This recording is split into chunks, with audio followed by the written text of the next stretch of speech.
Dumelang, dumelang, dumelang, dumelang. I trust that all is well with you. Jotlhe di apere tshiamo ka mong le mongwe, Modimo o le tshogofaditse. Modimo bonolo. Modimo montle. Modimo montle ka nako tsotlhe. Modimo a re rata. Modimo re tlhokometse. Modimo re sireleditse. Go na le thapelo nngwe yana ya Setswana e monate tota. Modimo a tumela mo go rona. Modimo a re rata ba gaeso. Re tle re rapele mo gae. Ke rendition nyana ya Psalm 91. Thapelo a teng ya re emele ka diphuka. O Jesu o re boloke. Ha dira ditlhasela, morena di thibele, go re lale ka kagišo ka leina la lentle la ga Jesu Kriste morena wa rona. Amen. Ke yone thapelo re tle re rapele mo gae. Ene Modimo a re hemela ka diphuka tsa gagwe. I trust that you are doing well. I trust that you are good. God is good. Yo. No, when I think about the goodness of God, oftentimes I'm very much overwhelmed to tears. God is good. Yo. God is good. When you know who you are and how much you don't deserve the grace and the mercy and the benevolence, His benignity. Yeah. Modimo montle. Jesu na le pelo entle wetse. Ene la ke motho sharp wetse. Jesu ke diregte. Do tlo go te motho ke diregte. Ke Jesu ke diregte. Diamond no sharp. Diamond 100%. Diamond ana bushula mo go ene. Ana bushula. Ye di manu a re rata. Yo. That's why I've decided my life belongs to him. My life belongs to him. Anyway, before I go on a tangent about how good God is and how much I love Jesus, I want to say, I love what I'm gifted to do. It's a privilege to walk alongside people. And through God, because none of these gifts are mine, I thank Him for the training, I thank Him for the education. None of it would be possible without Him. To be able to journey with people as facing yourself is not easy. The truth is not easy. To swallow and to accept, it's a difficult thing. That's why you have to ask God. You have to ask God to help you love the truth. You have to ask God to help you love the truth. And it's impossible to have Jesus around and not constantly deal with the truth, because His presence alone, His truth alone exposes darkness. It exposes deception. It exposes lies. It demystifies certain things we want to hide behind, certain lies we tell ourselves. Human beings are very good at deceiving themselves, telling themselves stories and believing them. You tell yourself something over and over again, you begin to believe it. It's a very dangerous thing. And that's how the enemy, for most people, he comes and steals, he kills and destroys. It's not a lot of people who end up becoming the people that they were purposed and destined to be. Because to do that, you have to consistently desire the truth, and only God can help you do that. Only God can help you do that. Typically, by default, we like the easy way out.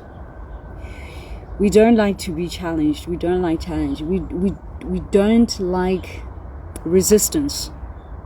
We like things easy.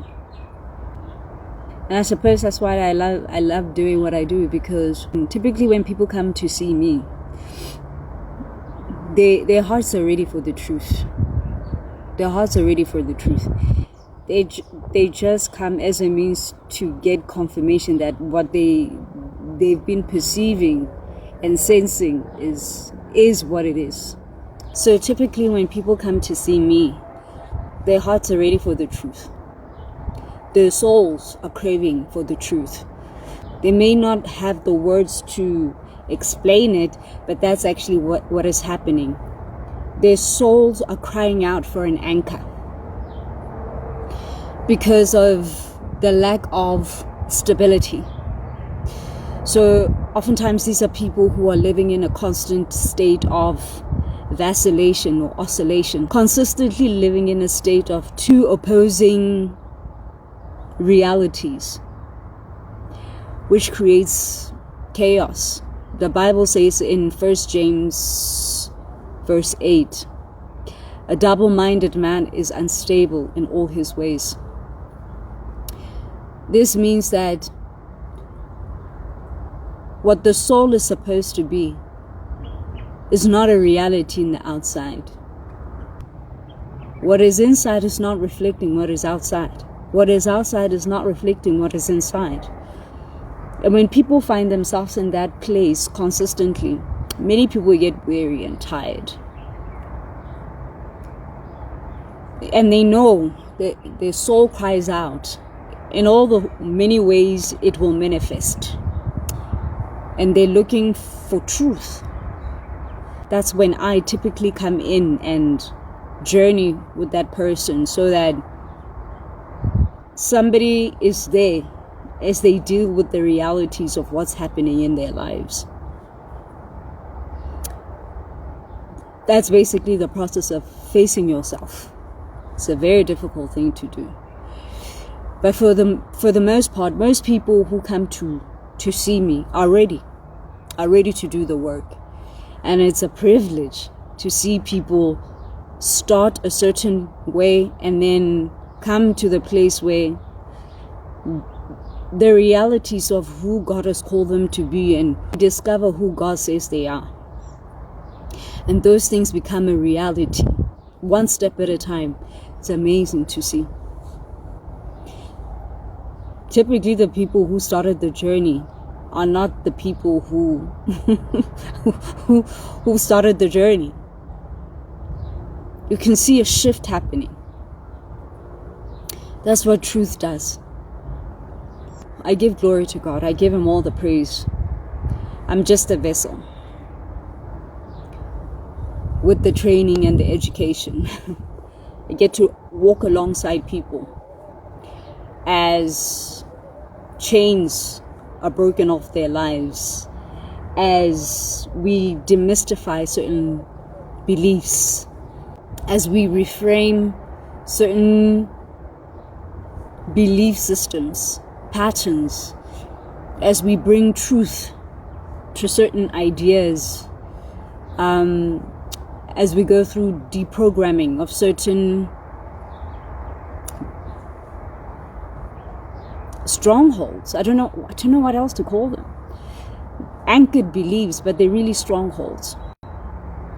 As I watch God do, because God does the majority of the work,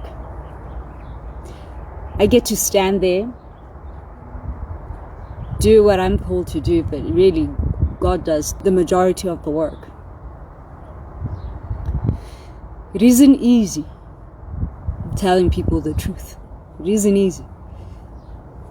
And when people accept certain things, it's a very difficult thing. But like I said, I've been very, very fortunate that the majority of the people who've come to face themselves are ready to do the work. It's not easy. to come to the understanding that you're not who you think you are. You're not who you think you are.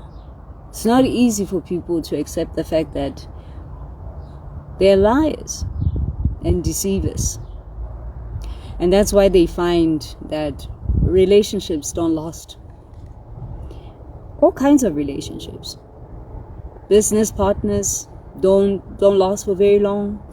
They don't keep relationships. As far as friendships, they can't maintain romantic relationships for a certain period of time because they constantly lead with deception. So when somebody comes to a place where they say, yeah, I'm ready to accept the fact that, yeah, I'm a deceiver. This is why people don't stay in my life. Because stories keep having to change. I have to keep pushing certain narratives. Who I say I am is not who I truly am. And so my internal environment is not in alignment with the external one. I rope other people in my stories. You get found out at some point. Then you lose respect. So it's not only that you lose relationships, you're losing more than that. You lose your reputation, which comes with a great deal of disrespect, People don't trust you. Word gets around that you are this kind of person. It's hard to get back to that, because there are opportunities that don't come again in this life. Not everybody's that forgiving in this life. So there are people who come to accept the mess. They're ready to deal with the mess that they've made of their lives because they're tired. It's a very exhausting life. It's a very exhausting life.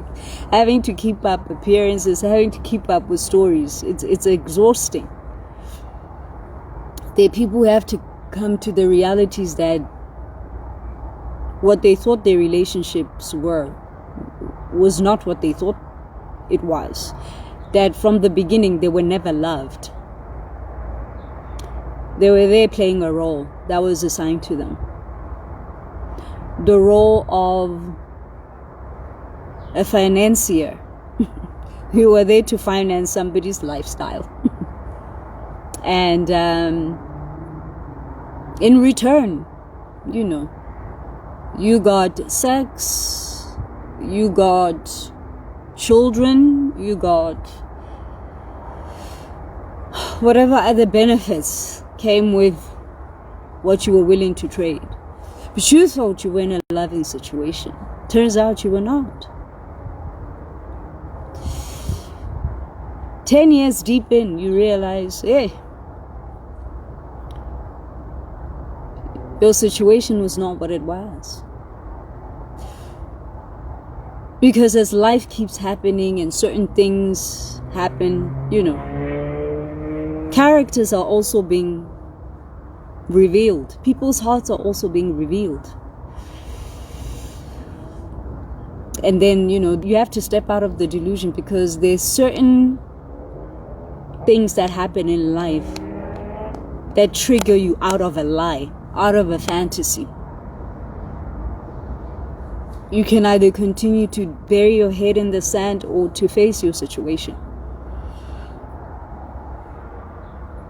When Jesus said it in John, I think it's John 14 if I'm not mistaken. If you stay in the truth and continue in the truth, you'll find freedom. The truth helps us see things for what they are, and then we can grieve and mourn where we need to grieve and mourn, but then we can have solutions on how we get out of certain situations. Part of the reason why people prolong and stay in certain situations is because The truth is difficult. It's much easier to continue in the delusion and stay in a lie, but it's in the long run, it's not beneficial. That's why a lot of people die with a lot of sorrow in their hearts, because they realize that they wasted their lives. Don't get to the end of your life and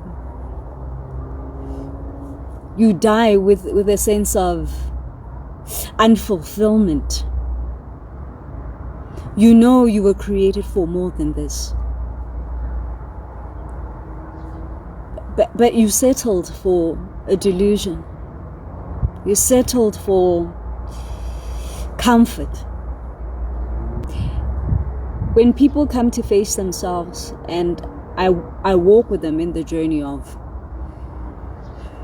reframing certain narratives, and we deprogram certain things that they've grown up believing. There are people who were raised by very insecure people. There were people who were raised by very insecure people who programmed them in childhood that they could never surpass them. And it was done so on purpose. Some of it not so really, but sometimes that's another thing. People come to face the fact that they were raised by diabolical people. Others, they didn't know better. They themselves were programmed. And so there are people who go through a time period of deprogramming. And they begin to see themselves as God says they are.